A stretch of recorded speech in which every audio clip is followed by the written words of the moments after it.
There we go. All right. Welcome to the Chicago FGC Podcast. I'm your host, Ryan, and Clausen Bombs, Aaron Sterling, and it's and nice to see you guys again for the yeah. second week. So we did a test podcast 2 weeks ago, and then we had an intermission week because we went to Frosty Faustings. But this is our first official launch of the podcast. Yeah. It's not a test podcast. I think we worked out all the kinks. Everything looks pretty good now. We had some audio problems, but overall, I think this podcast is gonna look really nice today. Hopefully we have some viewers tuning in to check us out. But overall, what I'd like to talk a little bit about what this podcast is, why we're doing it, and who we are as a company, as Lowkick Tournaments, as an organization who runs tournaments and events in the Midwest and the Chicagoland. So, Aaron, why don't we start with your experience with Lowkick? The esports part is over. What?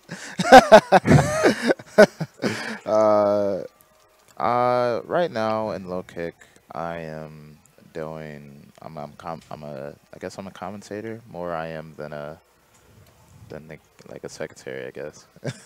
Yeah, he helps out with the organization. Yeah, I started out like just organizing stuff, but then he's I noticed also I yell really loud. He's also really loud. If you ever go to a tournament, you'll probably hear him from across the venue. Doesn't matter how big it is, you're going to hear him at some point. Especially if he's playing Skullgirls or around a Skullgirls setup somewhere. Yeah.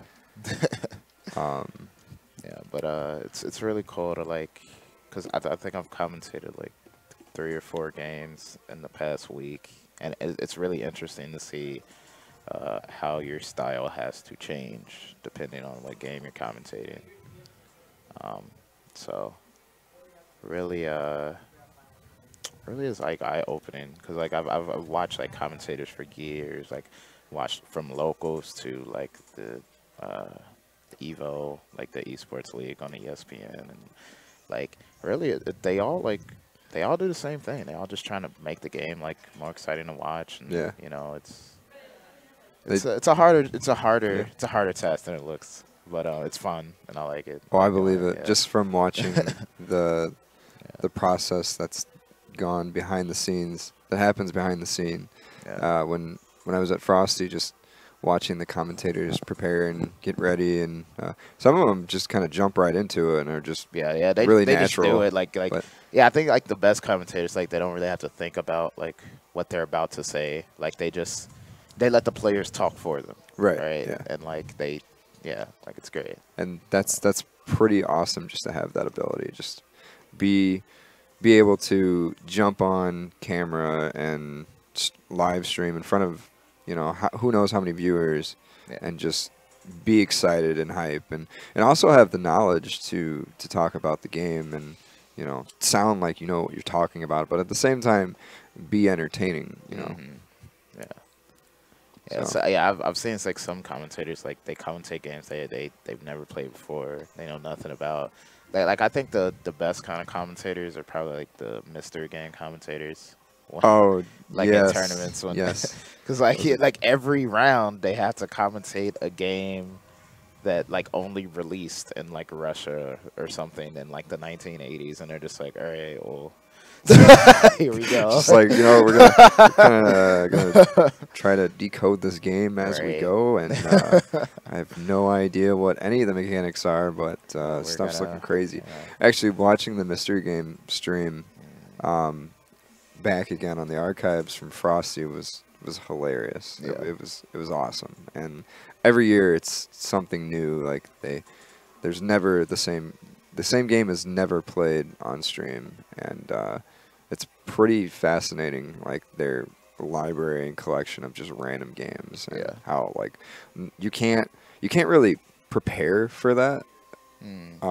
Like there's there's no like they're put in the same boat as the players, cause like the players, like every round they're just like, all right, you're playing Freaking Mario Party 2. Right. Yeah. It's just like, all right. I well, don't even know what a Okay. training regimen would be for that. I honestly think that would just be like, let me rent video games every week and just try and just to hope that one of Or- the 30 games I play is the game well, shows up right, in my right. bracket. It really comes down to like your ability to adapt to different environments Yeah. and like your reaction speed and everything like that.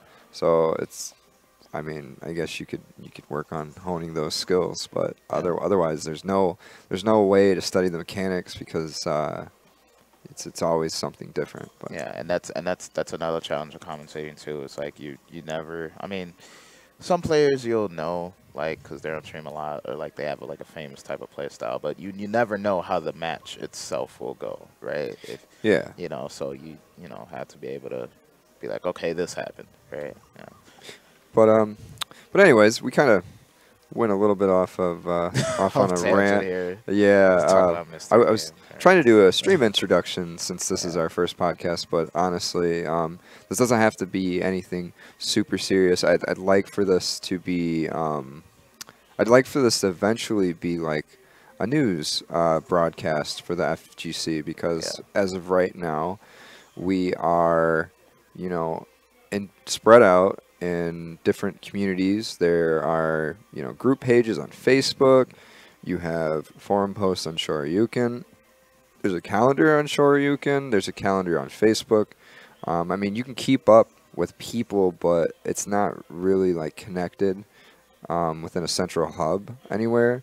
Like, there's no place where you can just go and look at like the entire map of like Chicago or Midwest. Like, these guys are doing this here. These guys are doing this here. And essentially, that's the kind of environment I'm trying to create in the Midwest with Lowkick. I want to have people who are interested in the scene be more informed, because nowadays people are tending to be stuck more inside playing on online servers, there's nothing wrong with that. Online tournaments are fun. Yeah. Playing online is fun.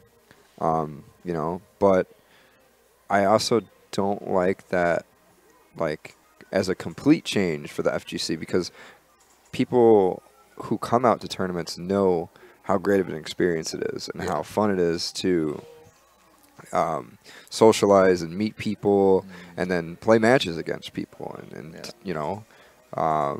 of course there's the shit talking and all that. There's always that, but that makes the environment fun. Part of the FGC, It's great. I think, So and that's really what makes up the community, right? So like, there are online communities, but the FGC, like, even from its started in the arcades, and eventually they got online and started trying to find each other. Yeah. But we're trying to maintain that environment. We're trying to keep everybody connected, keep everybody informed. That's our goal with our podcast. And as the time goes on and the stream and the podcast evolves, I'm going to be having more. We're going to be putting on like advertisements for not the bad type of advertisements. Everybody hates ads. But it's more to support the. You can't skip. Yeah, it's more of FGC advertisements. So like, for example, if there's a weekly tournament going on somewhere, and I know the organizer or the coordinator of the event, well, then I'd reach out to them and say, hey, I want to broadcast your tournament going on. Yeah. Let me know where it is. Let me know like who runs it. How many people you guys usually have out? Tell me a little bit about yourself so I can tell the community that, this is a cool tournament. You should go check them out. Yeah. And whatever information pertaining to their event. But I think that'll be a great way to start telling people in Chicago, like, hey, there's a tournament here. There's a tournament here. Because the problem with social media and all of the apps and websites you use to keep updated, you have so much information coming through. Yeah. There's posts being made every day. The people who follow our group and that see the posts I make probably have muted like all of me because I'm constantly posting.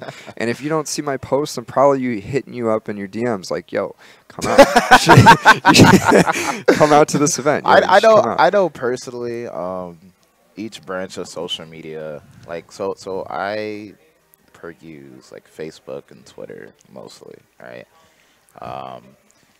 And I know I use Facebook to keep in touch with my friends, like my everyday friends I made in college, right, whatever, right? And then Twitter is like the FGC newspaper, the memes, the the dumb posts, right?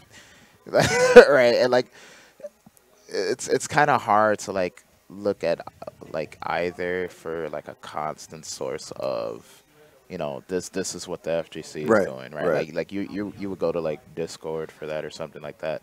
But on the other hand, right, I know when I go to Discord, I don't know if anyone else has this problem, but there are character Discords, right, where it's just a whole Discord for let's say Jam and Guilty Gear, starting a character, and each channel in the Discord is combos, tech, videos, looking for matches, right, stuff like that. And so I'm a part of 10 character Discords, and then there's Discords for games, and then there's the Discord for Lowkick, and then there's the Discord for my circles of friends, right? So we're probably 20 Discords, and I'm just all right. I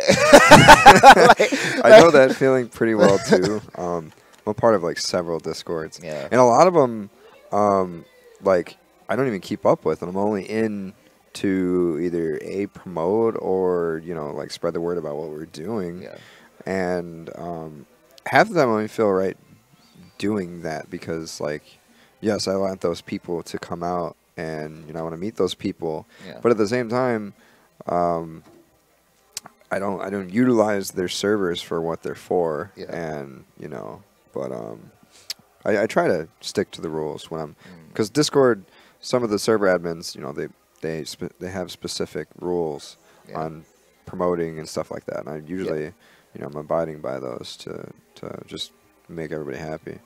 But yeah, so we're trying to create a hub basically and become the voice of the Chicago and Midwest FGC, and I'm going to be personally traveling to tournaments, and I mean this past week we were all over the place, but I want to keep traveling, keep getting involved, helping with events, running locals, regionals, majors, whatever it may be.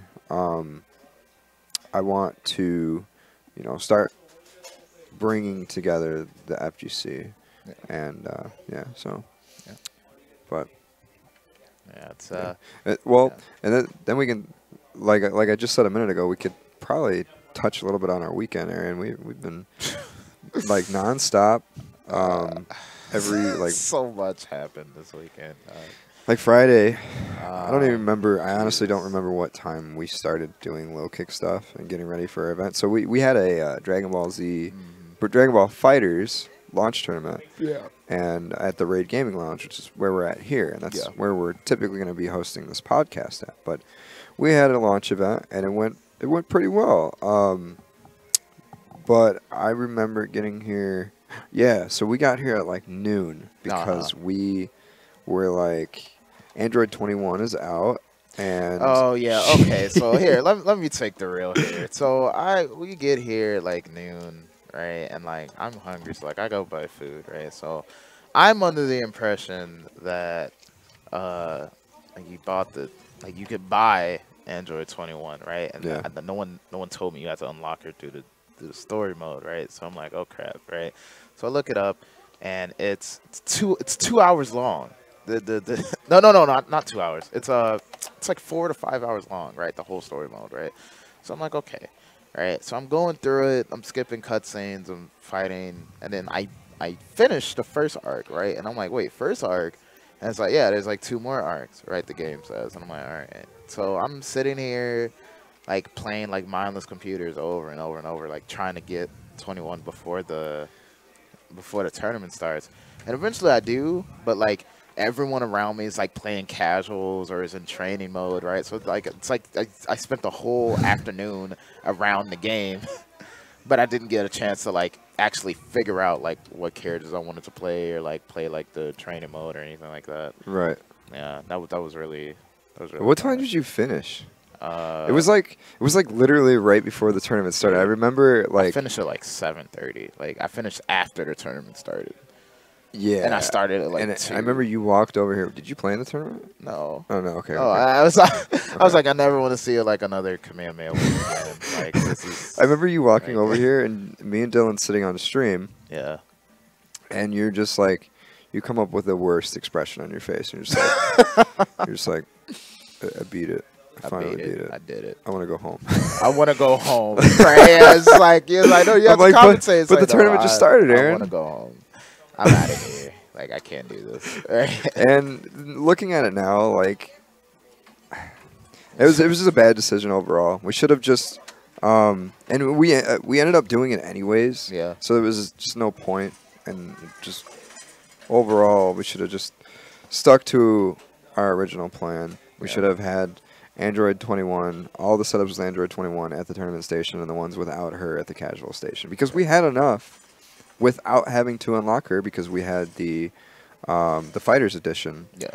And you can put those across 2 systems if you have a digital copy. Mm. So we had plenty. We had 6 for the tournament section, and then we also had Frankie G. He brought Frankie. 2 setups. Yeah. So we would have been fine. I think I was just over stressing about that entire thing. So, but Yeah. I mean, overall, it ended up being a fun event and working out. So yeah, the tournament itself went pretty okay.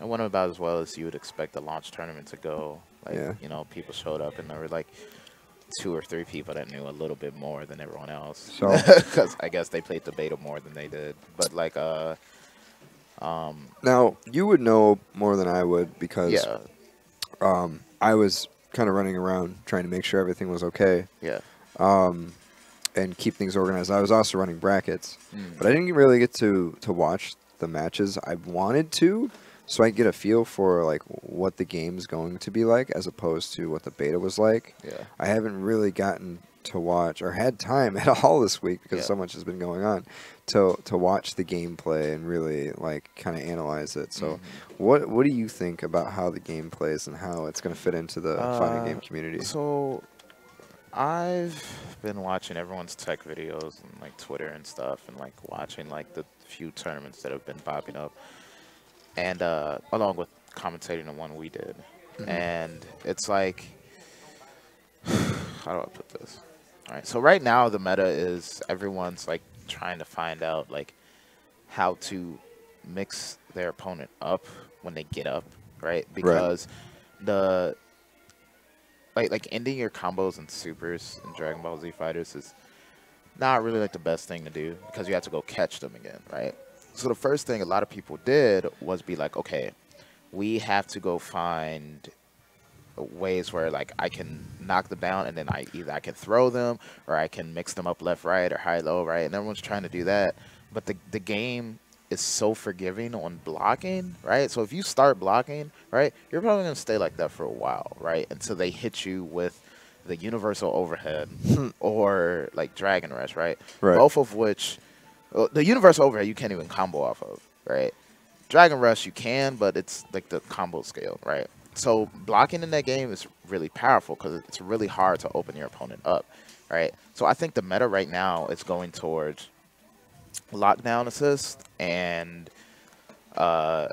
like being like, I need to figure out like delayed block string, so my opponent can like stop holding back for like 1 second, and then I can hit them, right? Okay. Also like chip in that game. So like there's some zoners in the game like Frieza. I think like Frieza's like the most. Is it really the main zoner? I can't really think of any other ones because he's so good. But chip damage in that game is like minuscule. Like it's almost like it's not even there, right? And also everyone has like a universal like 1 meter like teleport behind like kick that they do. Okay. Right. So it's like, and you gain meters so fast in that game that you might as well always have at least 1 meter in any given situation. Right. Okay. Yeah, that's one thing I did pick up on. Yeah, and you also have like a 7 meter maximum, which is like one of the highest maximums for meters I've ever seen in a fighting game. Like, the highest one like I've seen was like Marvel, where I had like 5. But like Dragon I've Ball's never seen.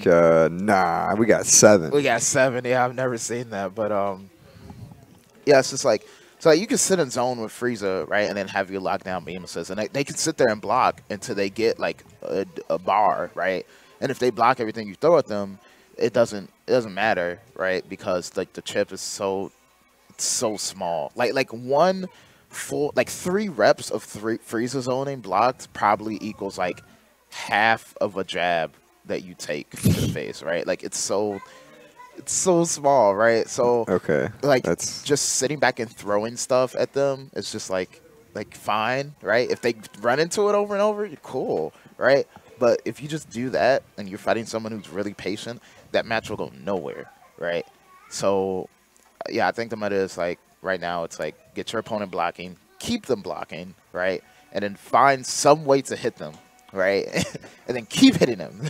okay. Right? Because also like and you can't like time people out either because the default for Dragon Ball Z fighters is like it's 300 seconds. Like Damn. like 300 like actual seconds is not like those weird like 300 like game seconds where like each second is like Right. 3 seconds long. Yeah. Right? But like it's like 300 actual seconds, right? And that's like a really long time in fighting games, right? It's an eternity. Right? Seriously, like Yeah. the match is over before that even happens. Yeah, like you. I don't think I've seen the counter go below like 100. Like, but yeah, I think the meta it'll change eventually. Like it won't be so defensive later on, but So were there? Let me ask you this: were there any like common behaviors for new players as opposed to like more experienced players? So when you mash auto combo, right, it keeps going on block, right, and it puts you into like an airborne state, sort of, right. New players will do that. They'll also do the chase mechanic, which like zooms you in on the opponent from like, anywhere on the screen, right. And it doesn't cost a meter to do, and it gets you in, and it feels cool, right. A lot of new players will do that, right. If they know how to do special moves, they'll just throw the Kamehameha wave over and over again. But like advanced players, like they know like crouching H, like 2H, right?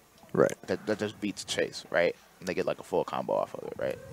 So right now, a lot of like the new players is like, all right, round start, I'm gonna press chase, right? And then like if it hits, right, I'm gonna mash my auto combo. If it doesn't hit, oh crap, I lost this game. Yeah.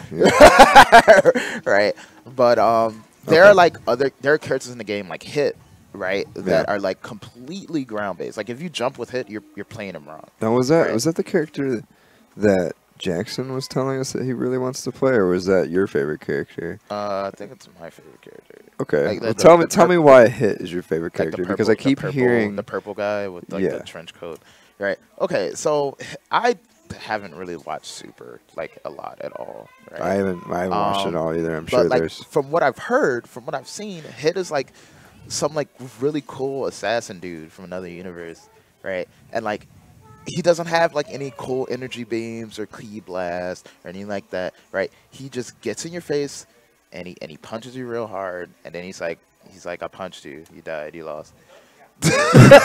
Right, like it's really cool, right? And like he has like time powers where he can like stop time and like advance it, right, and like use it to move forward really fast, right? But in Dragon Ball Z Fighters, if you ever anyone like played Smash, right, Little Mac, right, everyone knows that like Little Mac's like he's horrible in the air, but he's the best, one of the best ground fighters in the game, right? Hit is also like that. Right, Did you used to play Little Mac like when you played Smash? I did, yeah. It's kind of like parallels, yeah. But like Smash is so air dependent that Little Mac's design, like in and of itself, like it went against Mac. Like he can't be in the game because what you're supposed to do in the game is like there's a lot of like aerials like in Smash and like safe jump ins or like whatever. I don't play Smash, right? But a lot of it is in the air, right? Mac cannot be up there, right? One of our viewers. Yeah, one of our viewers is like Little Mac is garbage. Why don't you come on podcast and we'll interview and talk to you more about Little Mac? I mean, I remember I remember a little bit about Smash. I play you in some Smash 4. Yeah, But, you know who it is, right? Commenting. Yeah. It's Jackson. Yeah, I know. It's Jackson. Hi, Jackson. But no, yeah, Hit is like Little Mac, where he like his standard medium goes like half the screen. Like if you dash from full screen and then do it, right? It's like full screen. Like they have to block it, right? And then he has like a full screen unblockable, right? That like travels along the ground, and if it hits you, he can come right off of it with the 1 meter advantage. And it's like he's a very unique character. Like aside from all like the characters like flying around and like shooting stuff at each other, like he has like a counter too, right? But yeah, I like characters like that to just go against the game norm, right? Yeah. And you have to figure out how to fight them specifically. Were there any players here playing Hit? There was one, but like every time he got on stream, Hit died. Right? So I like we could see it in Hit action. Yeah. But trust and believe at like Dragon Ball Z tournaments, like Hit, that's gonna be like my guy. Right? I want to see you. I want to see you enter next time. Like the best Hit in the. All right, so North America. that's my next question for you. Are you actually going to practice DBZ, or do you care? Because I know there's some games like they came out like Marvel. You were kind of excited for Marvel, and then you played it for like a couple days, and then you just kind of fell off. Marvel, and you were like, right? And I understand that Marvel is okay. So it's very niche. I was about to say it's not about the game, but you know it is kind of about the game, right? Because like, okay, so like it seems like every other month they're finding something wrong with the game, or like something that like the turnaround low unblockables, right? So right now, I don't know if they fixed it yet, probably not. But if you hit somebody with Mind Stone, right, or you somehow get behind their character model and you start hitting them in the back, and then you reset them and you hit them low, you can't. Your character model can't turn around and block low in the same frame, right, or like something like that, right? Yeah. So they're like legit. There's unblockables in yet another Marvel game, right? And it's like some people try to defend them. They're just like, oh well, you know, just don't get hit in the first place, or like don't have to interact with an attack in the first place. And I'm just like, you shouldn't be punished for blocking, right? Like every attack in a fighting game should have some way out of it, right? Grabs, you jump out of them, right? Lows, you block them low. Overheads, you block them high, right? So on and so forth, right? There shouldn't be an attack that you can just do that has no answer, right? Except for you shouldn't have gotten touched by it. Okay. Like that doesn't.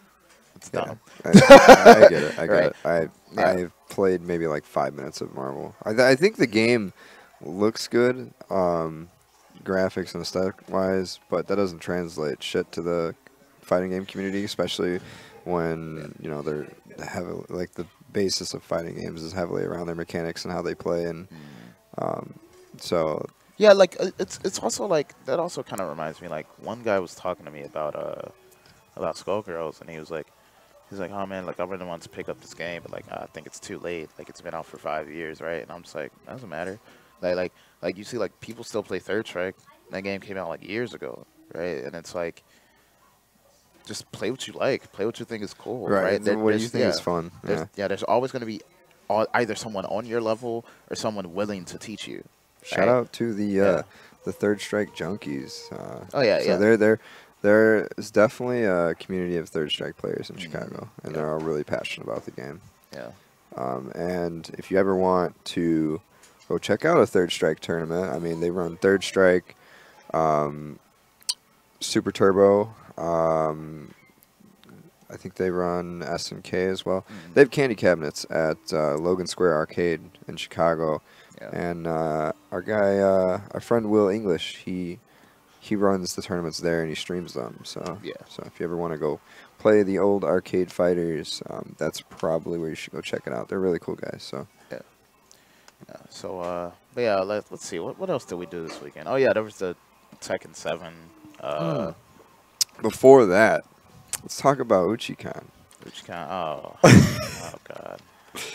Let's talk about that. Okay, so before we talk about your player encounter, right? Let's talk about Uchicon, and let's not like put it to shame, because Uchicon, like it's not something that's based around the FGC. It's actually it actually was pretty decent in terms of size. Yeah. Like I would say there were definitely a couple hundred people there. It's an anime convention run at the University of Chicago, and our friend Kevin Fair, who's a big part of the FGC out here, he had a gaming room there, and he had a bunch of setups. And while a lot of the players were casual players, there were a couple people there that Aaron had a great time with, right? Okay, so yeah, Riot took me to like this Uchicon thing, right? And that was my first like convention I've ever been at, right?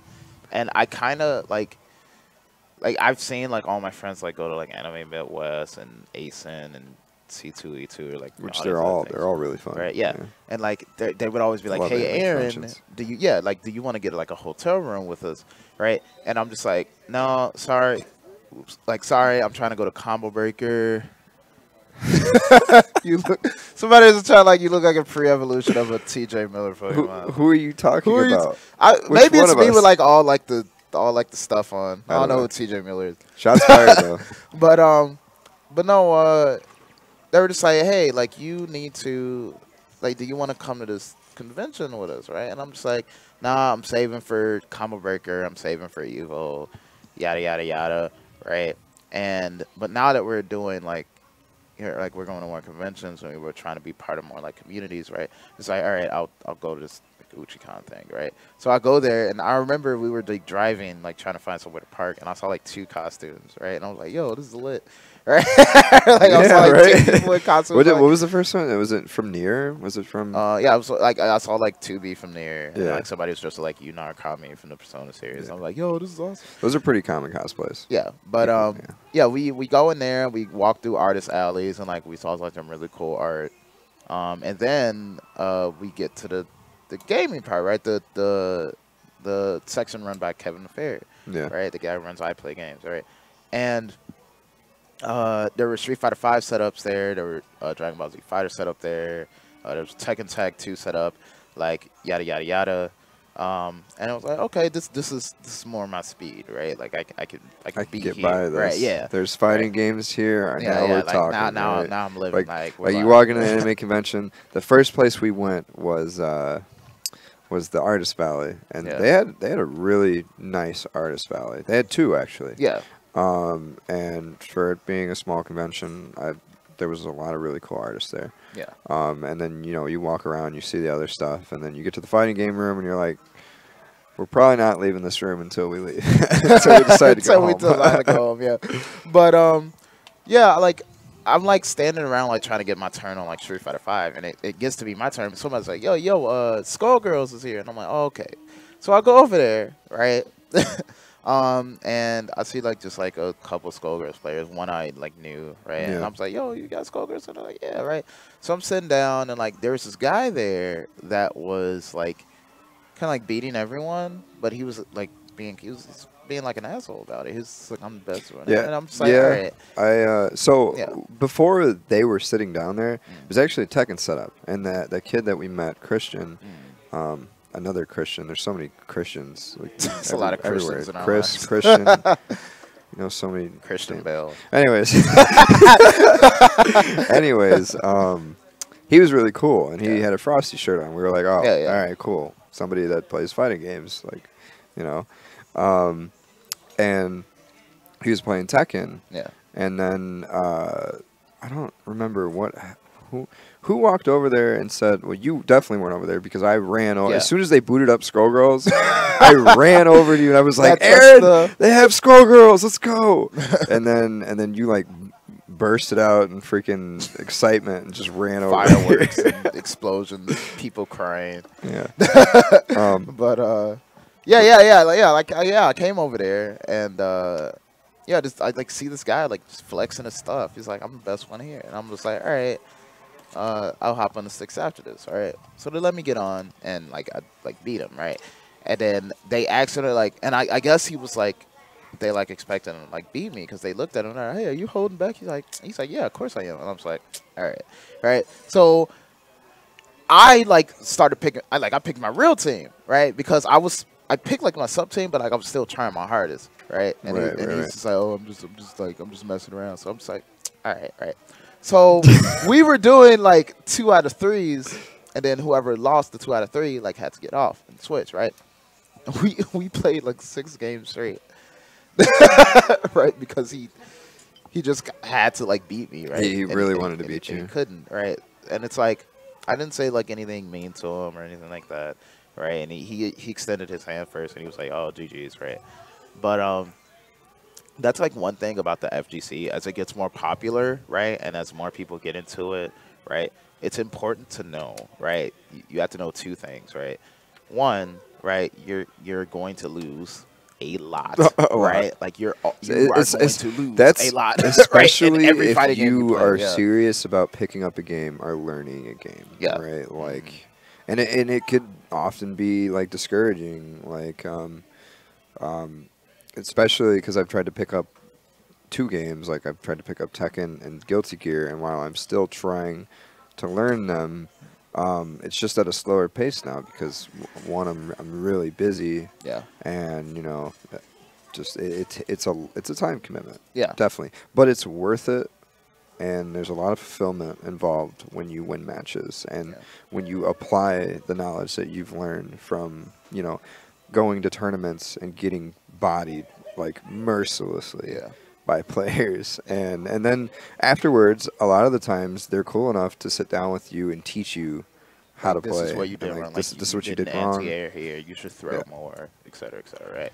Yeah, and like the second thing is like if you don't want to lose, right, you need to put in the work to start winning, right?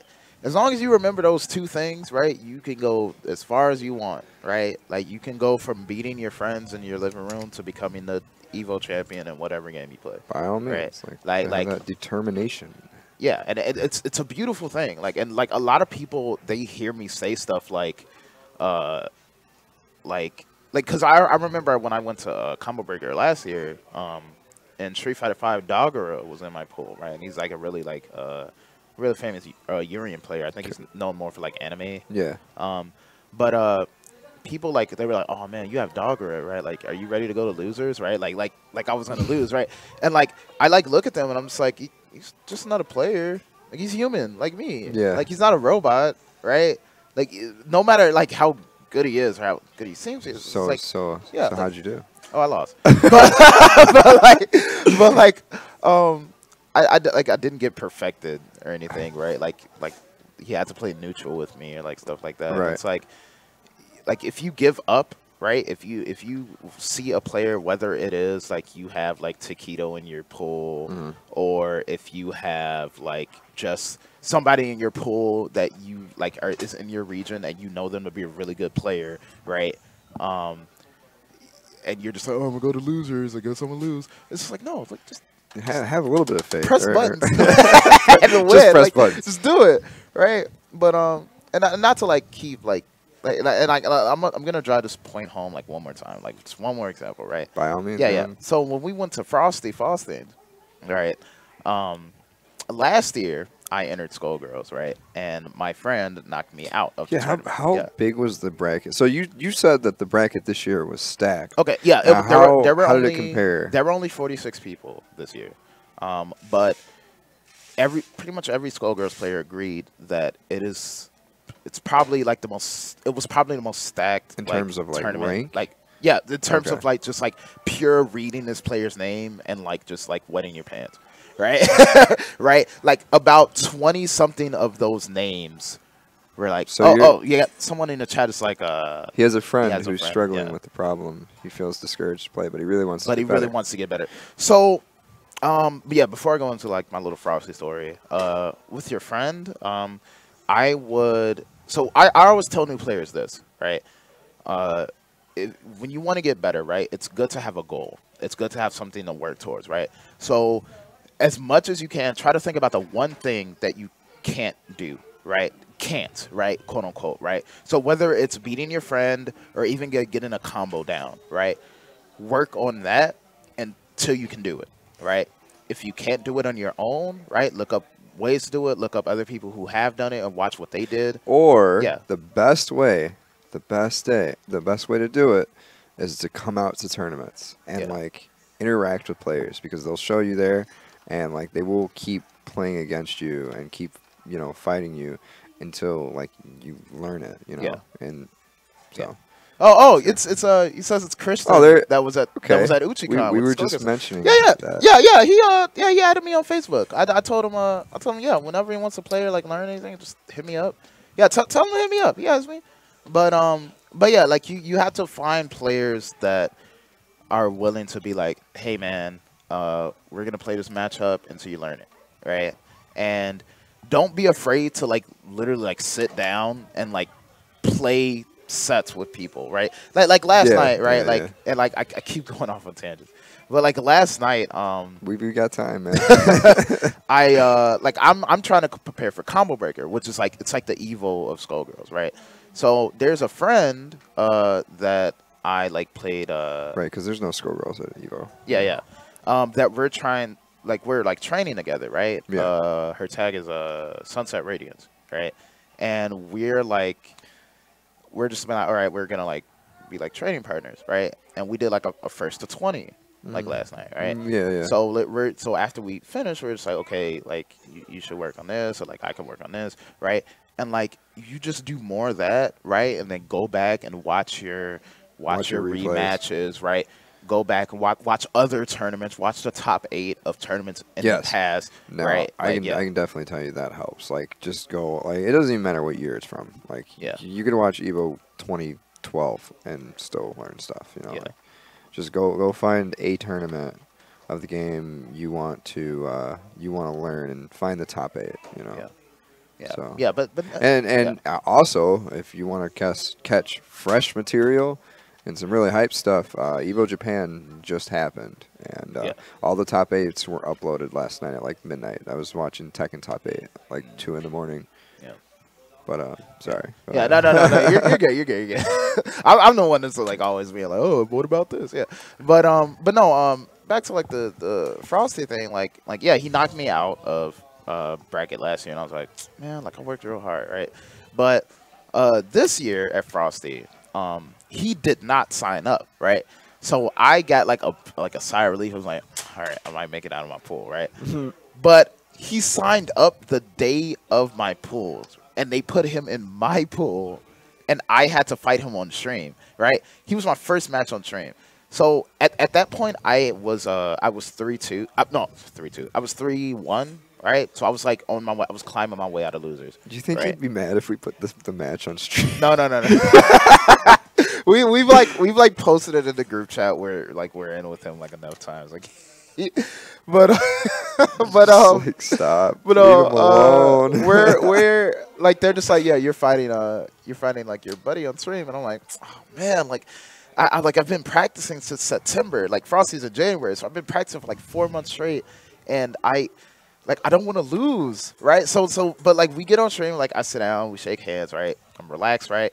And I win the first one, and I lose the next 2, right? So I'm like, my heart is like beating. I'm just like, I don't want to lose. I can't lose here, right? You can't. So like, can't right? Like he can't do this to me 2 years in a row. Not after all this work, right?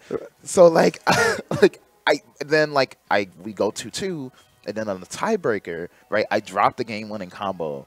And then, like, I get an air grab at the end, and then I win, right? And right at the end, like, that feeling of, like, I did it, right? Yeah. Like, I beat my demon, right? It's just, like, it's amazing, right? And it's a feeling that anyone can achieve, right? Like, no one on this earth is unbeatable. That's another lesson. That's, like, lesson number 3, right? No one on this earth is unbeatable in any game. Yeah, it's a feeling of accomplishment. And yeah, like no matter what your character is, what the game is, like you can do it. You can win. You just have to put in the work. Just put in the work, yeah. So, did Isaiah even really practice for Skullgirls? Or is he just that good where he can just jump into a bracket and make it that far? Yeah, I don't think he, like, played, like, Skullgirls, like, at all too much. How does that make you feel, Aaron? You practiced several months in a row. And I barely beat him, yeah. So, like, the thing is, it's like,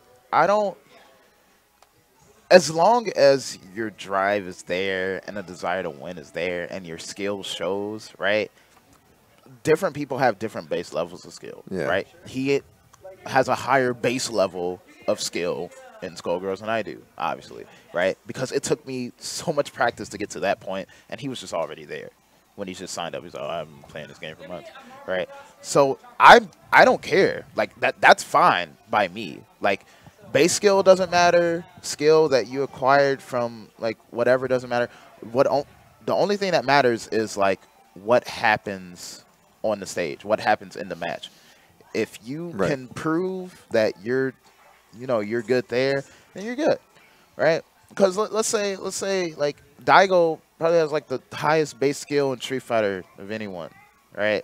But if you played him at like 4 a.m. after like he like was drinking a lot or something, right? And he's like really sleepy, right? And you beat him, right? Does that mean you're like, oh, it's like, how does that make you feel? It's like, well, I mean, whatever, right? Like I want to know what happened. I want to know what happened with the Lupe and Daigo match. Like, was that staged? Like, what? Okay, so what exactly happened there? So, yeah, so there was a match where Lupe Fiasco fought Daigo. This happened like a while Street Fighter ago. V. Like, Yeah, it was like around when the game came out. Yeah, like not and at all relevant. Yeah, and like I saw like Lupe won. All right, and like I was watching the whole match, and I think to this I think to this day that like Daigo was just like holding back ridiculously, right? Because maybe he likes his music. I don't know. Maybe maybe he's just like but that's not even okay. So going back to what you were talking about yesterday, when you don't hold back because it's a sign of respect. Yeah. Well, how do you feel about that? Because it's not like he's. Like, you can't say maybe he was showing some respect, but, like, in the fighting game community, it's not exactly how we show that. I don't know. It's a cultural thing. I mean, okay, so think about it this way. If you win, so there's two possibilities when you go into a match. Either you win or you lose, right? We're going to forget about draws, right? Mm-hmm. Either you win or you lose, right? If you win, right, and they were not trying their hardest, they can be like, oh, I wasn't trying my hardest. Like, you didn't earn that, right? If you won and they were trying their hardest, that's the best feeling because you beat them. You unequivocally you beat them, right? If you lose and they weren't trying their hardest, that's just like, well, you lost and they weren't giving it their all, right? Like that's kind of like, I mean, it's kind of disrespectful. Like you still lost either way, but it's disrespectful that they weren't only trying. Played one best of 3. Like, that was it. Yeah, I think so. Right? Yeah, yeah, and like I guess Daigo like thought he had more time to like get used to him or whatever. But yeah, if you lost and they were trying their hardest, then it's like, okay, what I just lost to, I've seen it all, right? They hit me with every mix-up they had, right? Or they hit me with the next mix-ups for me to die, right? Yeah. What can I do to beat those, right? And then once you know, like, okay, I have to block this way, I have to jump at this certain point, I have to press jab here, right? So on and so forth, right? Then you could be like, okay, now I can get better, right? Because they're not like hiding things from me, right? So in both cases, whether you win or lose, it's better that the person is trying their hardest against you, right?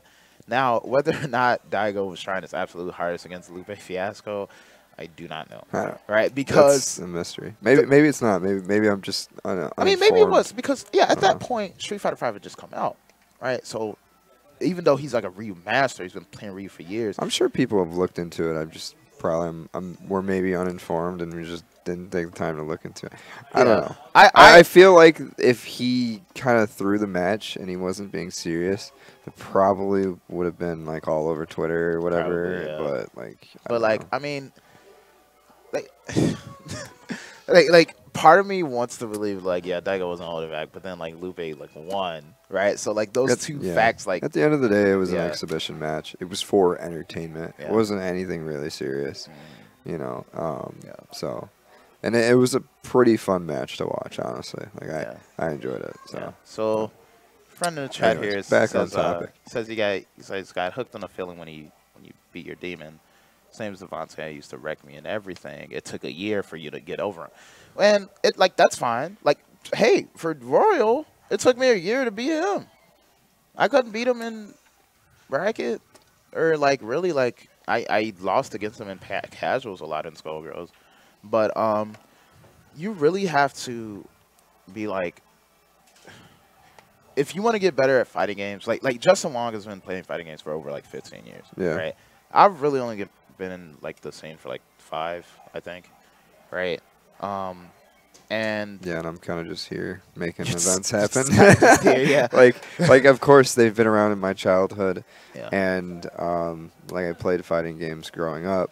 Was never into them serious until about a year ago. Yeah. Like, and even now I don't play them seriously. I'm just involved in the FGC.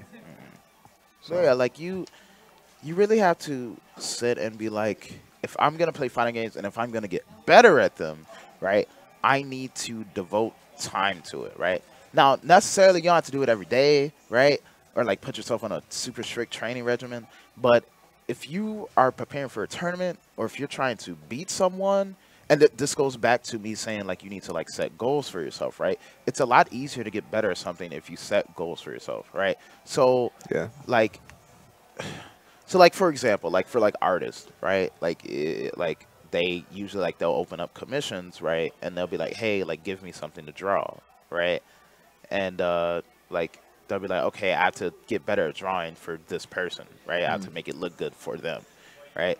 So kind of like transfer that to your own like your own attitude. Just be like, I really got to beat my friend who like plays Vega in Street Fighter, and he always beats me, right? And You know I have to what? figure out the Vega matchup. Yeah, I can relate to that, right? So, in Tekken, right, and neither of us are good at Tekken. No. But there's always this, and I only get frustrated when I play against him.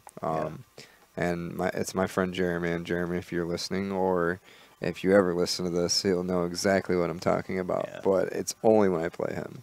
Yeah. And it's because the way he plays is cheap, and he doesn't really know how to play the character He's cheap at and all. it's dumb, and I hate it. It's like he learns the same combo and just spams it over and over again. And because I don't have the time to sit down and figure out how to prevent that, I'm just like, this is dumb.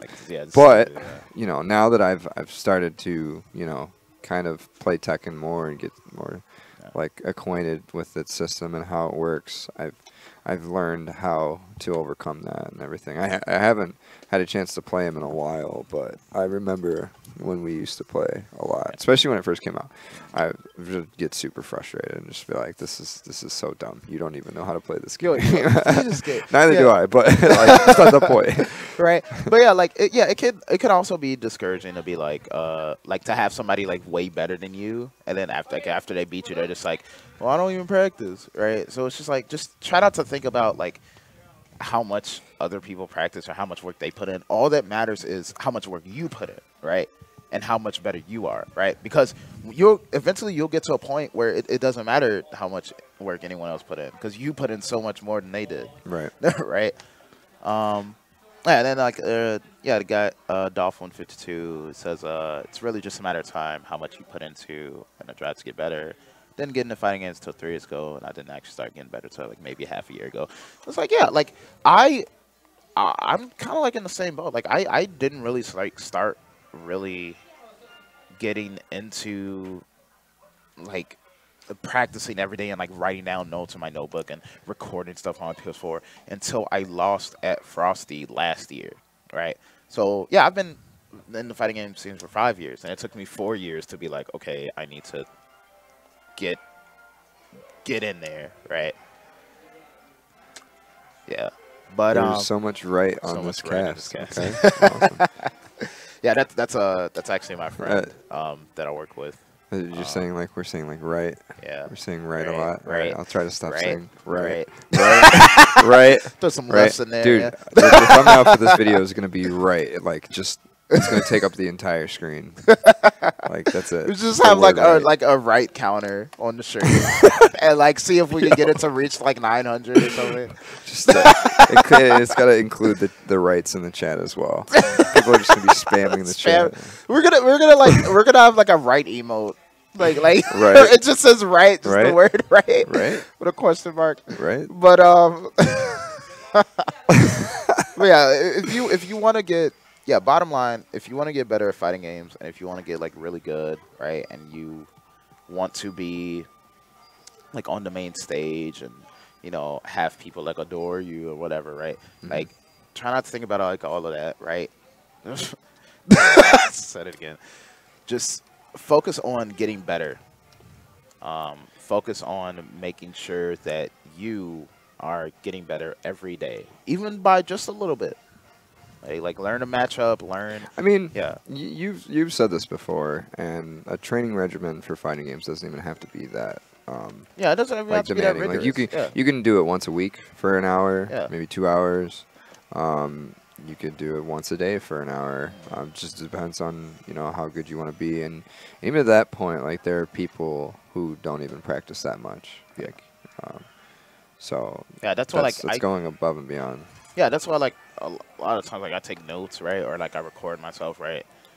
Now So I'm sure it's yeah. different if you play multiple games, and you're trying to place and into top 8 in multiple different games at a tournament, but. Yeah.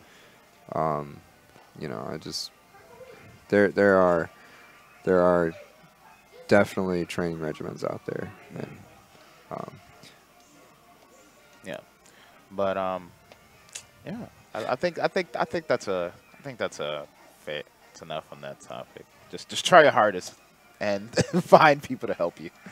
That's really. and if really there's all there is to it, yeah. anybody out there that's quote And unquote there's us. bullying people and like Yeah. being, If you ever, being the way that guy was last night. you ever see someone like just like flexing their fists, pumping their chest.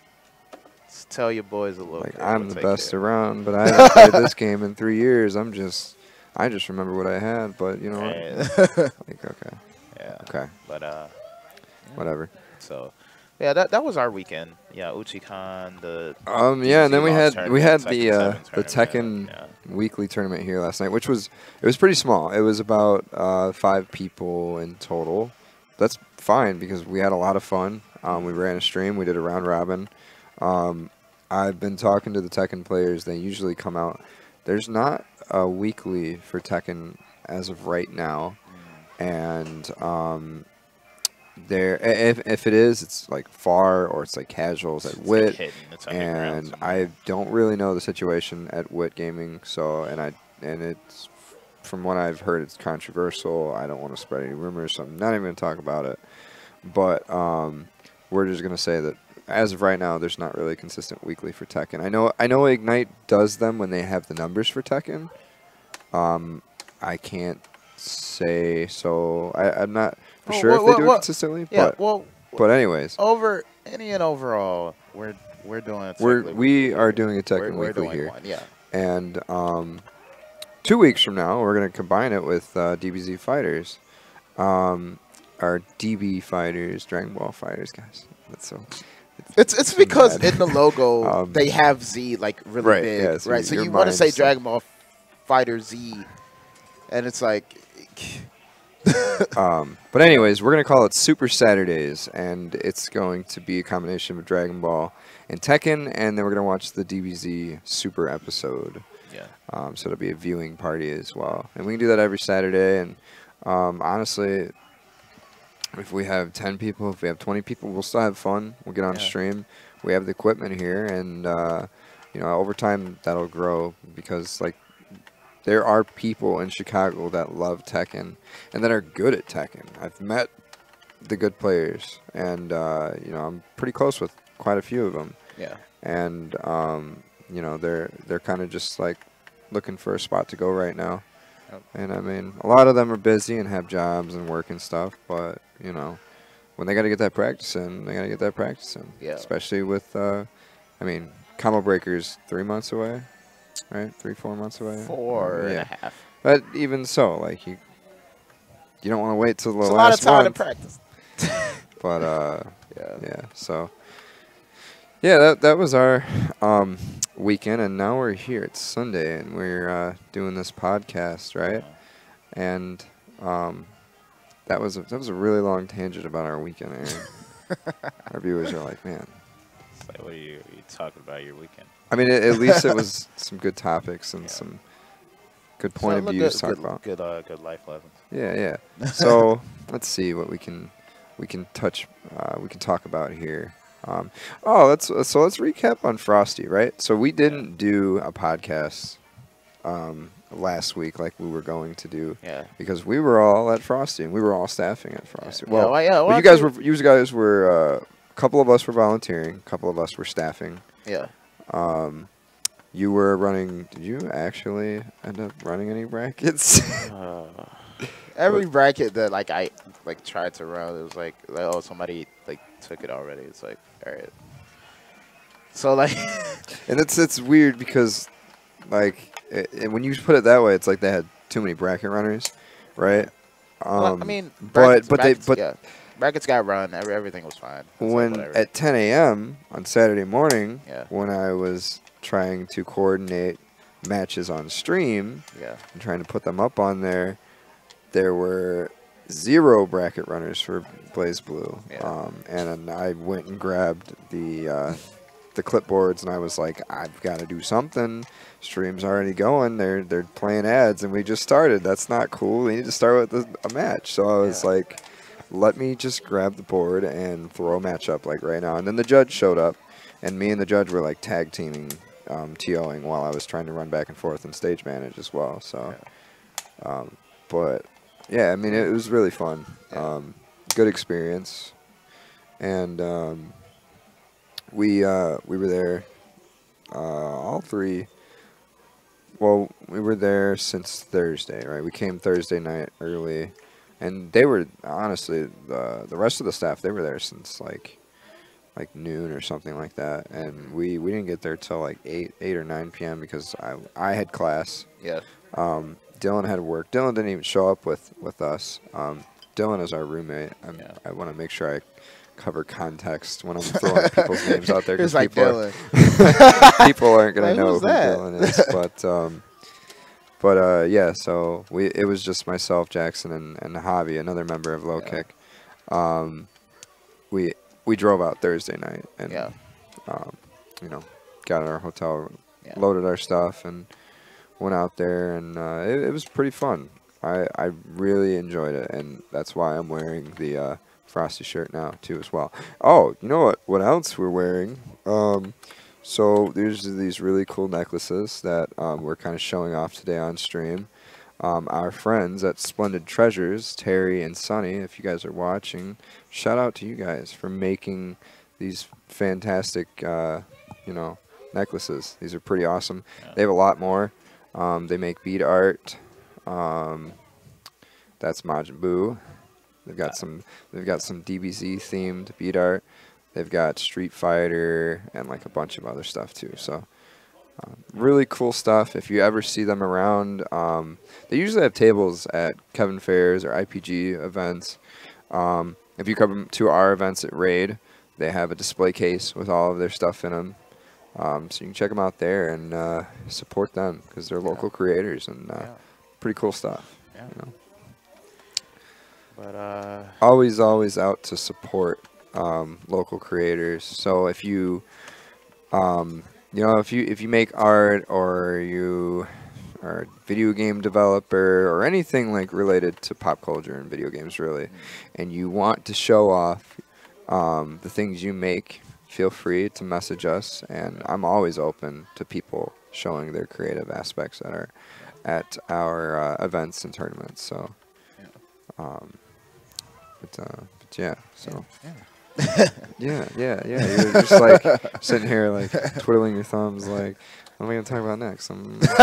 Please keep talking. I'm just flailing around on this stick. I'm just whatever. Yeah, I actually I won that stick. That stick was and it's just the drone. But it's I still won it, so it felt cool that I won a stick instead of something piddly. Some people win small things, and it's oh cool, I won something, but rarely do you win something big. I guess it depends on the setting, but and what they give out, and how much in quantity, I guess. But yeah, so let's see. Oh, so like I said before, we're gonna be doing weekly events, and we're also going to be doing some new stuff with some of the people in the community out here in Chicago. There's a lot of things coming in 2018, so you can look forward to new tournaments sprouting about, especially with the new DBZ game. I think that's going to bring in a lot of new players to the FGC, and I'm really excited about that because, like with Street Fighter, like people play it and they play it casually and all the other fighting games, but like DBZ has a different appeal, and I think that all the DBZ fans are like playing that game, and it's appealing to the general audience. And if they come around the tournaments and they're like, oh, hey, I want to go play that game, just even if they come out to play casuals or they come out just to play the game in general, they're going to be exposed to the FGC because we're going to be here having fun, playing the game for real, trying to get good and everything like that. So, but there's a few things, there's quite a few things in the works right now. Yeah. Some of them I can't announce or release yet because they're not fully developed. But we are working on a lot of stuff.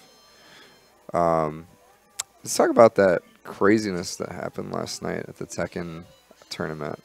Oh, yeah. Okay, so Pushing was like commentating. So if you don't know Pushing, he's a Tekken player. Yeah. He's pretty good. I think he's really good. He didn't make top 8 or top 16. He made 25th at Frosty Frostings. That just shows you how good the players were there. Yeah, they were. The Tekken bracket was stacked. They had a lot of Tekken players there, and it ended up with Cuddlecore and Mac playing against each other in grand finals.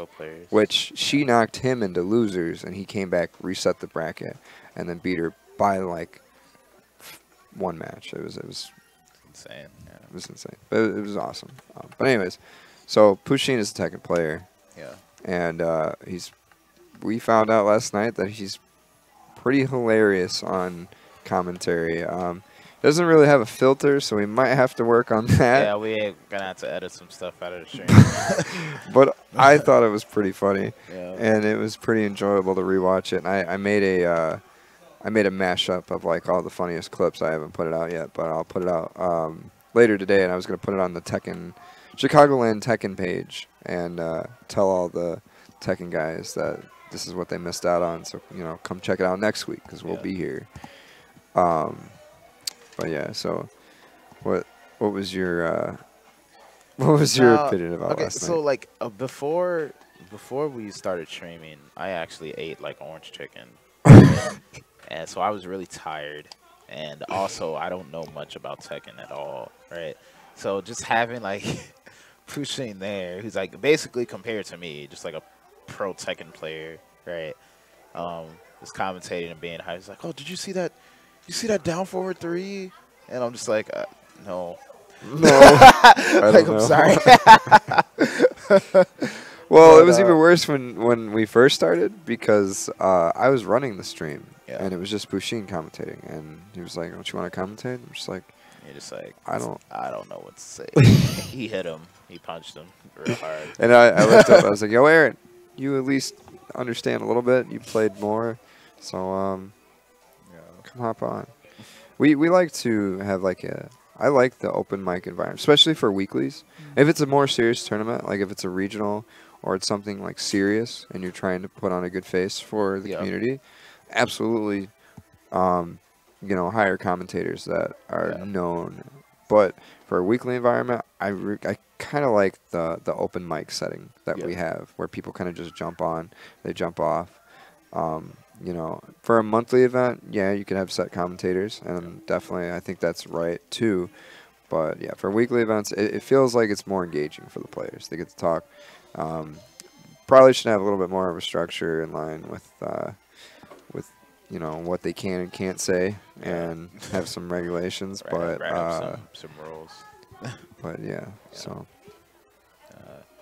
Yeah, I mean, it was enjoyable, and it was really like a challenge to be like, you you still have to provide like good and entertaining commentary, even when you are like tired or like exhausted. Hmm. Yeah. But yeah.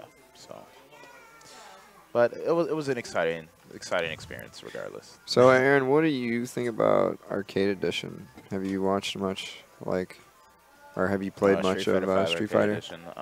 I've after Frosty, so like after I could like, well, not really take a break on Skullgirls, so I'm gonna enter a combo breaker, but like, just kind of like take a small breather, right? Try Street Fighter 5 again.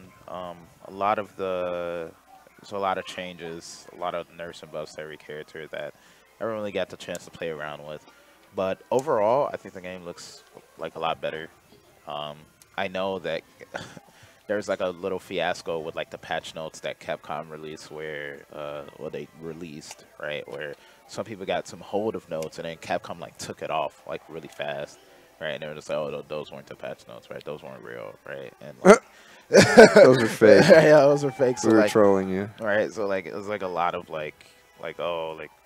what's going on? But it seems like they finally gotten their act together when it comes to Street Fighter 5, and I've seen a lot of people just be like, "Oh, I'm gonna play it," right? It's as if it had just came out, right? Like it's been out for like.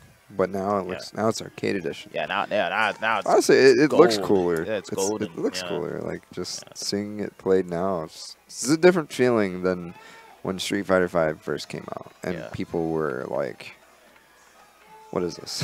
Yeah, like what is going on, right? But there's like a lot of also like there's a lot of Abigails recently, right? So like I think like the first Abigail to really do like well, like tournament wise, is the Cool Kid, who again another Chicago player. Like, we growing awesome. good here, right? If you're listening, Cool Kid, much respect. Yeah, dude. Like I watching you on stream, like that amazing. That win at what was it, a Capcom Cup qualifier? He's also he's also just one of the nicest people. Really cool, that I've met. Very genuine person.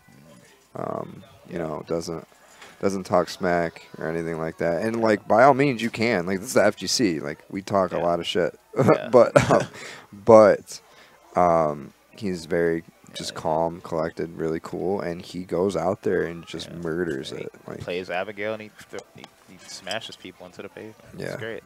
But I guess a lot of people saw his victory and they're just like, I want to play Abigail too, right? So like there's a lot of them recently, or at least a lot more of them than anyone thought there would be, because like the new characters like Ed, Colleen, Abigail, Zeku, right? We're not seeing too many of them because like I guess people are still like filling them out and seeing like what does this character do? Like what do they do? Right? And not, you maybe see like one or two Eds. I think I've seen like half of Zeku, but like yeah, there's so many more Abigails. Like he's probably the most popular like new character to 5. But I mean that's fine. I like seeing Abigail. He's a big boy with big boy damage, and I think Street Fighter 5. I think he encompasses what Street Fighter 5 is about. Yeah. Like game wise, right? Like all the Street Fighter heads. Don't get me wrong. Like he doesn't encompass what Street Fighter is about. He compasses what Street Fighter 5 is about, I think. Where like if you get hit once, like that's you. You're done. Right. He's definitely an interesting character, and I like his design. It's just all like bizarre and just in your face and loud and freaking. Oh, dude, he's wild. He's all over. I love him. I love Capcom for designing him. But yeah, I think Arcade Edition is going towards like a pretty okay future, pretty bright future. A lot of people are picking it up. Capcom Cup this year, it's looking like it's gonna be like nice. So we'll see where it goes. We'll see where Street Fighter goes. But on to less popular fighting games. So BlazBlue Cross Tag Battle, right? Like I know, like we're like the only anime game you've really been exposed to is like Guilty Gear. Well, no, not that I've been exposed to. I know of a lot of them. Like I like watching them, and I like just kind of appreciating them as games. Because as a game designer, like I'm always checking out new games and looking at it, and being in the fighting game scene. Every time I see a new fighting game, I'm just like, yo, what's that? Like, that's different. That's something different. You know, when I seen Unio, I was like, this is pretty cool. When I watched Top 8 at Frosty, I'd never actually gotten a chance to watch the game be played. Like, we've hosted it at some of our anime monthlies, but I'm always running around doing something, so rarely do I get to watch the matches. But when I got to watch it on stage, I was like, dude, this is awesome. And I was working with Zach. Zach's our streamer, and he's not with us right now because he's working on career things. But hopefully he'll be back with us in a couple months. But anyways, not the point. But even he was like, dude, this game is awesome. Like, I want to pick this game up. And it comes out. The American release comes out in February, right? I think that's what they were showing on stream. They were running some ads, and I want to say the English port comes out too. I heard April from someone. Oh, I don't know. But like, I mean, it's coming out soon, early 2018. They said, and there was also some news where like like half of the cast is going to be like DLC, right? And it's like okay, right? So my opinion on DLC is like this, right? If you're if you're gonna go with DLC anyway, no, if you're gonna have it in your game, right? Fine, like whatever. Like, not everyone designs games, right? It's much harder than it looks, or much harder than it seems. And sometimes when you're done, right, or you want to get the game out, right, you want to be like, okay, I want to put more in this game, right? Or I want the people to experience another character, right? Or even past fighting games, like I want them to experience another level, another this, another that, right? If you truly like, if you're doing it like for money, right, then fine, whatever, right? But like if you're just like, okay, I want them to experience more of the game, right? Then like, just like make it like unlockable, like in the game, like later, like just be like, oh, there's a new update patch, right? There's an extra level in the game. Boom, there you go, right? Like, and like if you must put a price on it, like don't make it outlandish, you know? Like character DLC, it shouldn't be more than like $5. Yeah, no more than $5. Like you see characters. I think I saw like a character go for like $8.99 in some game. I'm just like, come on, man. That's like a tenth of what I paid for the game. Yeah, it's a really it's crazy controversial topic. Yeah, but I mean, like whether or not us players like it or not, like it's gonna be a thing. It's gonna keep happening, right? And it's not. Oh yeah, that's another thing. That's a good point. Like, we can, gripe about it all we want, but we're still gonna buy it. Yeah, we're still gonna buy it. Like, because if you see that character, you're like, you're watching a YouTube video of somebody playing that character, and you're like, man, I could probably play this character and be good at this character. What's gonna happen? You're gonna buy it. Yeah, you're gonna buy that character. Right. We're not helping the cause. If we want to fix DLC, then don't buy it. But we buy it. So or it's like one thing that happened, right? So like one thing that Lab Zero did with Skullgirls DLC, right, is that every time they released a new character, they were like, okay, they're free for like the first like month or so. Like I think it was like 1, 2, or 3 months, I forget. Right? So it was a long time, right? Yeah. So if you just have the game, if you already have the game, right, and they're just like, all right, here's this new character. They're free for a while, right? The people who already play the game and already know about the game can just get the character and just keep going, right?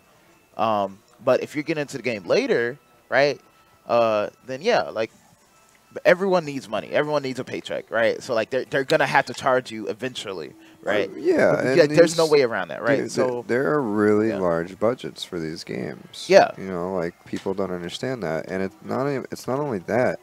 They take hours and hours to make, and it takes a level of skill that these developers have to have, and it's not as easy as people think, and there's reason why DLC is the way it is. Yeah, I think making it free for a while and then like charging people later is like the way to go. At least I think, right? But yeah, it's whatever, right? But we'll see how Arc System works, like handles that. With DBZ. Yeah. No, wait, cross that. Oh yeah, Yeah. crossing. I yeah. Well, Blizz, now they have so many games, which is it's freaking awesome. Like they have their Blaze Blue, hands Guilty on so many Gear, games now. Dragon Ball, Blaze Blue, So many Cross good, wholesome like, fighting games. They're just awesome. So All good. really fun. Have great communities. Yeah, Arcs. They look great. They sound great. All of their soundtracks are freaking awesome. Dude. I have all of them saved in my favorites on YouTube. And Guilty Gear is by far my favorite. Like you hear me blasting that shit in my room. Probably like my favorite character theme in the game is probably Answer's theme. Yes. Answer's theme, yeah. Yeah. But yeah. Jam's theme is pretty fun too. Jam's theme, yeah. But speaking of fighting games, right? We're gonna take even a step lower on the popularity chain from like anime fighting games and go to Dissidia, right? So Dissidia, or like Final Fantasy Dissidia, right? So a 3v3 fighting game, right? I think the last appearance it had before like its recent PS4 appearance was on the PSP, I believe, right? And Whoa! Yeah. The original PSP? Yes. That's like years ago. Yeah. So it has not appeared for a while. you're talking about. So wait. Was it released? Like it was an actual release for the PSP. Yes. Wow, I didn't.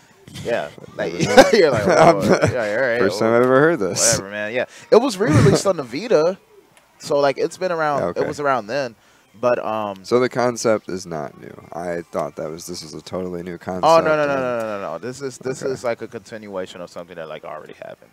Okay. Right? But it is a game that a lot of people looked at and they were like, "Oh, is this gonna have a scene? Are we gonna be able to like do stuff with that?" Yeah. And personally, I'm like, I don't know, right? Like it looks like not a lot of people know about it. Like it looks cool, it looks great, right? And like you play it with friends.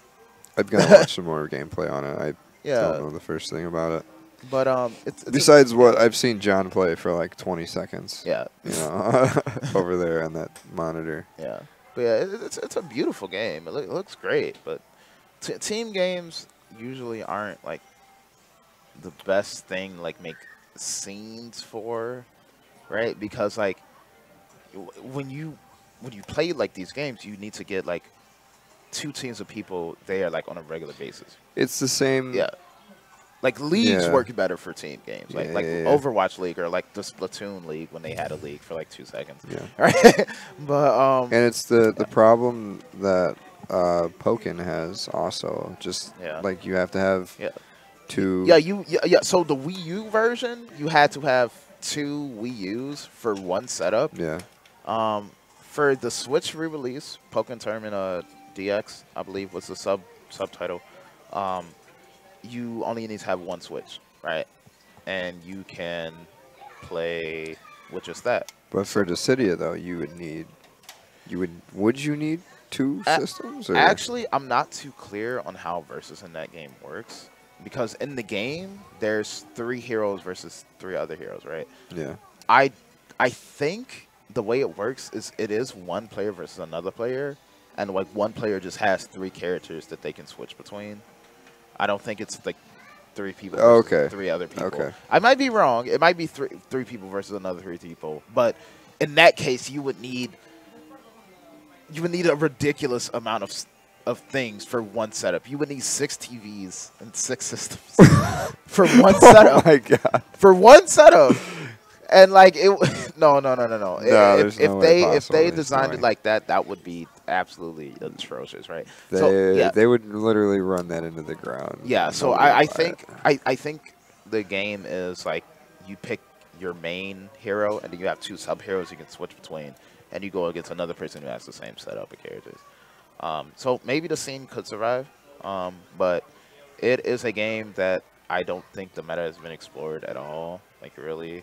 Like I don't know, because I saw some really old like YouTube videos of a Dissidia like tournament once. I think it was like Garland versus Onion Knight, right? And I'm just watching it. And I'm just like, there's a scene for this. Like, what is going on? Man, if there's a game, there's a community for it. You just gotta find it. Yeah. Like, have you ever seen that Sonic game? That Sonic fighting game? Sonic the Fighters? Yeah. That? I bet you there's a community of like 5 people. Probably. Love that game. Somewhere in like California or something, there's like 3 people that have like a Sonic the Fighters. They have a tournament every week. Right. It's like, and there's some guy it's Wednesday who is the best Sonic the Fighters in the world. In the world. And if you're listening, come on the podcast. I'd like to interview you. I'd like to interview you about being the best Sonic the Fighter. Like, how do you feel about either scene? How do you think it's going to grow? How do you do you think it'll be at Evo main stage next year? But speaking of games that like unconventionally, like are like kind of like fighting games, but like not really. The Catherine scene. If you've ever you remember that game where it's just like a bunch of like, it's a puzzle game, right? And like the goal, without like going too much into it, is to climb to the top of a tower, right? And whoever gets there first wins, or whoever falls off the tower first loses, right? So you can have your whole gameplay be around like moving blocks to where the other person falls off, right? Instead of like trying to get to the top first.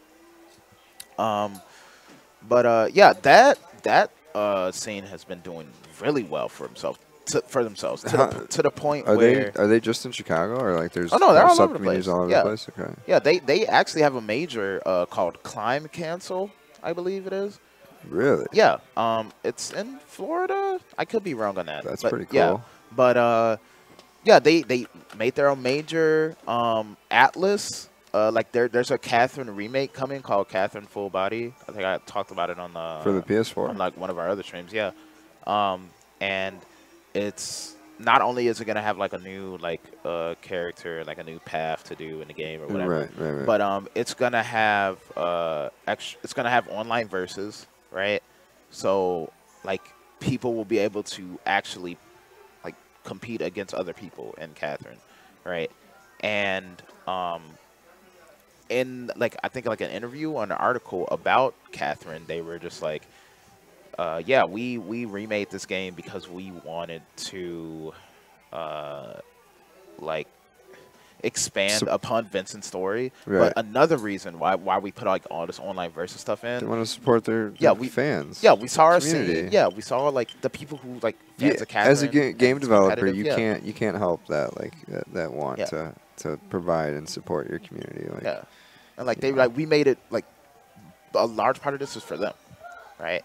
So that's amazing that they got that. They got a remake of their game. They got online versus for their game. So like they don't have to like hide in the corners of like the dark corners of tournaments anymore to like hold their turn. Right? I think that they had like a main stage at CO Otaku. That's pretty cool. But yeah, for a not fighting game, whatever, I think the Catherine scene is the most prominent example of if you want your game to do well, you just build it up yourself. Yeah. Right? And maybe even the creators of the game will take notice of you. So. Yeah. Yeah. So, touching back on the podcast itself, we've got about 5 minutes left. Can you believe it's already almost been? That went pretty long. Yeah. It went by pretty quickly, though. When did we start? 3? No. We started at 4:15. So it's we're gonna go full 5:36. 90 minutes. I know, yeah. There's a couple things that I forgot and I missed out. I'd like to just kind of mention them and shout out to some people. One of the things that we didn't get to do over the weekend that that we tried. And, of course, it's terrible to try and fight traffic at 6 p.m. in the heart of Chicago. But our friend Janae hosts tournaments at the Microsoft store. And she had a Dragon Ball Fighters tournament. And she also does other tournaments there. So if you keep up with her on Facebook, she's always posting on the Chicago Fighting Game. group. If you're not a part of any of the fighting game or the FGC groups on Facebook, you can literally go on there and go in the search bar and type in fighting game community of Chicago, or Chicago fighting game community, Chicagoland Tekken community, whatever community you're part there, whatever community you are a part of, there is a group page that exists for it. So if you're not really familiar with the FGC, we're going to be the ones to kind of hold your hand and show you this is the community, and this is how awesome it is, and how fun it is to be a part of it. And then shout out to our boy Shady, because I was going to send this to him anyways. He won at the DBZ tournament that he went to in Indiana. They had a local tournament at a GameStop. Oh, he did? Yeah, he won first place. Cool. He's playing this game too. He had work the night of our launch tournament, so he couldn't make it. But he's definitely so I'm excited to see how he's gonna play.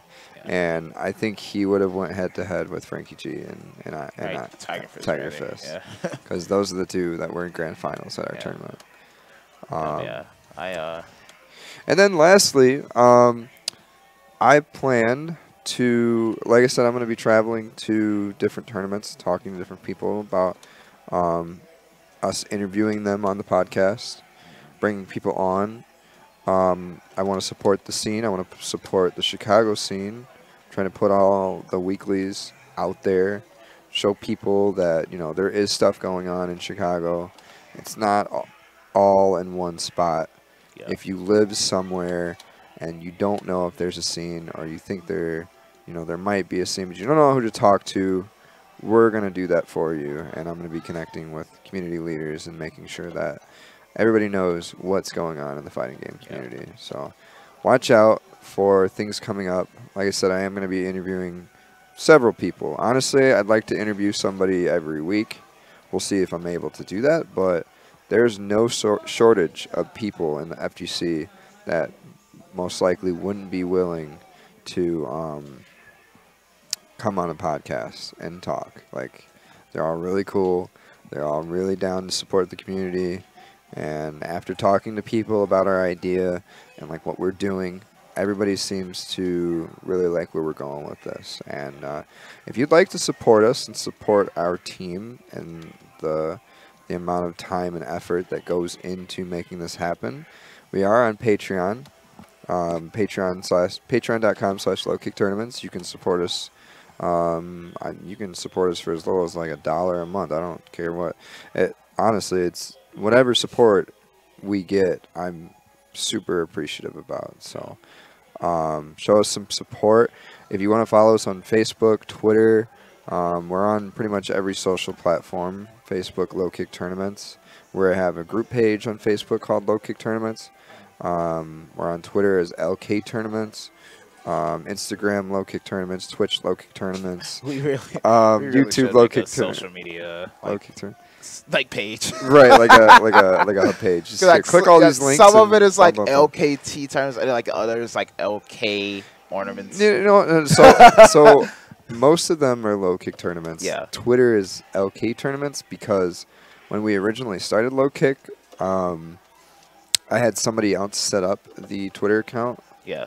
So if I would have been the one to set up the Twitter account, it wouldn't have been that. And then they already created it, and we were like, all right, well, crap, let's just go with it. You know, like they had already started tweeting and stuff, and we don't work with them anymore. But now we just have OK Tournaments. But yeah, we're on YouTube. This is going to be exported to YouTube, so you'll be able to watch this back anytime.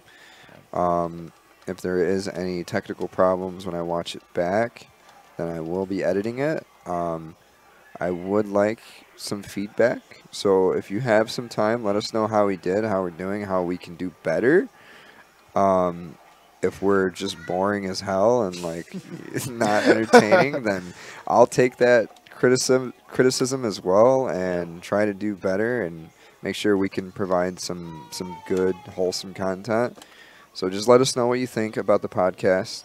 If you'd like to get involved or help at all, just let us know. And I think that's been pretty much everything for this week. Yeah. It's been a successful 90 minutes. Quite a busy. Thank you, sir. Yeah, thank you. Just but yeah, it's all about you guys. Thank you for watching. Thank you for tuning in. We do this for you, and come out to our events. Meet us. You know, Come check them out. hang out Yeah, with us, yeah. We're all friendly, welcoming people. Yeah. Except for if you're a scrub and you suck at fighting games, then you can't come inside. Hey. I'm See now, just kidding. somebody's gonna edit out literally the other hour and 29 minutes of the stream and just have like that. So it's like Lowkick tournament face. It's ironic because I suck at fighting games, so everybody watching could be like, "The scrub doesn't even know what he's talking Right? about." Like, what is he even saying? Yeah. Whatever. But Yeah. So that's been the Lowkick Podcast for today. Signing off here, Ryan Porter. Check us out on social media. That's your other host, Clawsome Bombs. Yeah, sure. However the hell he got that. Clueless, but all right, guys. See you next week. You guys later. Take it easy. Deuces.